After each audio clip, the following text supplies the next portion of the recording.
அப்போ வெளிப்புற தோற்றத்தை இப்படி சொல்லுது, கரை திரைன்னு, அதாவது ஸ்பாட்ஸ் அண்ட் ரிங்கிள்ஸ். எந்த ஸ்பாட்டும் இருக்காது, எந்த ரிங்கிளும் இருக்காது இல்லையா? அப்படி உண்டாக்கிறாரு. வெளியே பார்க்கும்போது சபை வெளியே அழகாக இருக்கும், பூரண பொலிவுடன் விளங்கும், வல்லமையுடன் இருக்கும், ஆரோக்கியமாக இருக்கும், பரிசுத்தமாக இருக்கும். ஒரு குறை கண்டுபிடிக்க முடியாது. வெளியே நடக்கையிலே அதனுடைய சுவாபத்தில் எந்த குறையும் கண்டுபிடிக்கவே முடியாது. உள்ளுறவும் பரிசுத்தப்படுத்துகிறார். இந்த உள்ளுற ஏற்படுத்துகிற பரிசுத்தத்தை சங்கீதக்காரன் 45ஆம் அதிகாரத்தில் அவனும் அதை கண்டு அதை குறித்த ஒரு வெளிப்பாடு உடையவனாக இருந்து எழுதுகிறான். அதன் முழுசாக நீங்கள் அப்புறம் வாசிக்கலாம். நான் ஒரே ஒரு வசனத்தை வாசிக்கிறேன், 3ஆம் வசனத்தை. இந்த 3ஆம் வசனத்தில் இங்கிலீஷில் வாசித்தீங்கன்னா குழம்பிடுவீங்க.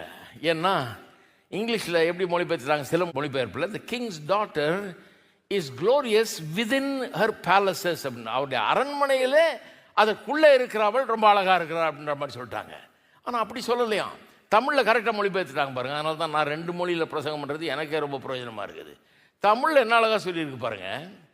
தமிழில் சொல்லியிருக்கு 45:13, ராஜகுமாரத்தி உள்ளாக பூரண மகிமை உள்ளவள். ராஜகுமாரத்தி உள்ள சபையை வர்ணிக்கிறார் ராஜகுமாரத்தி மாதிரி. ராஜகுமாரத்தி உள்ளாக பூரண மகிமை உள்ள அப்படின்னா ஹர் இன்னர் பியூட்டி, உள்ளான அந்த அழகை வர்ணிக்கிறது. உள்ளாக பூரண மகிமை உள்ளவள்.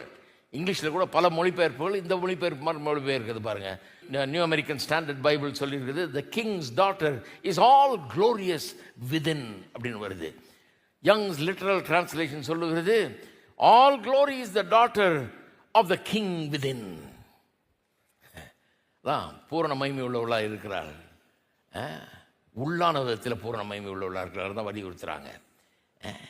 இப்படி பல மொழிபெயர்ப்பு, ஒரு 4 மொழிபெயர்ப்பு லிஸ்ட் பண்ணியிருக்கேன். பல மொழிபெயர்ப்புகள் இது சரியான விதத்தில் அப்படி மொழிபெயர்ப்பு. என்ன சொல்ல வர்றாங்க, சபையானது பூரண மகிமை உள்ளதாக இருக்கும். எப்படி வெளியே மட்டும் இல்லை, கரை தரை நீங்கிறது மட்டும் இல்லை, உள்ளேயும் பரிசுத்தமானதாக இருக்கும். இங்கே 2 வார்த்தை பயன்படுத்துகிறார், பரிசுத்தமும் பிழையற்றதும்னு.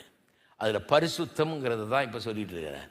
உள்ள இருக்கிற பரிசுத்தம், உள்ள இருக்கிற அந்த பரிசுத்தம் அப்படி இருக்குமா, அவள் குளோரியஸாக இருப்பான்னா பரிசுத்தத்தில் பூரணப்பட்டு இருப்பாள் என்கிற விதத்தில் இங்கே சொல்லப்பட்டிருக்கிறது.